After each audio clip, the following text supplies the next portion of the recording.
在你眼里，我就是一个杀人凶手。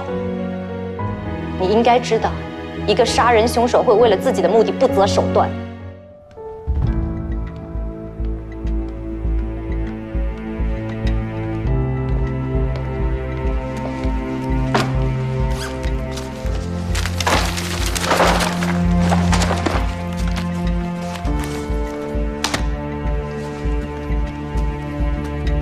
这里是20几万，加上卡里的，应该是71万。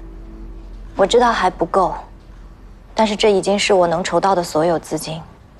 我还在工作，可以申请商业贷款，这些应该够首付。我请求您把郑荣买下来的那套房子卖给我。那套房子我不打算卖给你。这是我唯一的心愿，希望您可以答应我。答应你？凭什么？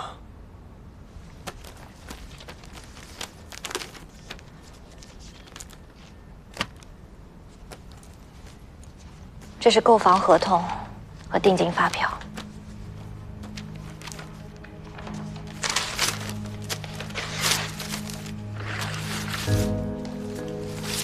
你凭什么撕掉我的合同？就凭你付了郑荣。如果你对我撕掉这份合同有任何意义的话，你可以告我。还有，明天你不用去博苑上班了。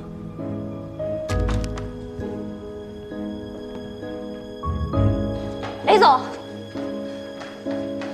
雷总，你不可以开除我，更不能就这样夺走我们的房子。你们？你不觉得这2个字从你嘴里面说出来很可笑吗？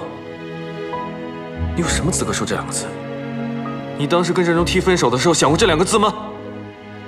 那套房子本来就只属于郑荣，我只是将它物归原主。那我也告诉你，不管付出什么样的代价，我必须拿回那套房子。在这之前，我是不会离开的。你是在挑战我的底线吗？雷总这么理解也可以。我劝你不要玩火，免得引火焚身。我不在乎。无论你是怎么看我，无论在你心里我是一个什么样的女人，这些我都不在乎。我唯一在乎的，就是那个房子。或许对于你来说，它只是个房子，可是它对于我，那是我跟郑荣的家。你有什么脸来跟我提郑荣？郑荣已经死了，被你害死的。没错啊。在你眼里，我就是一个杀人凶手。既然你清楚这一点，你为什么还要跟我作对呢？你应该知道，一个杀人凶手会为了自己的目的不择手段。我还会再来的。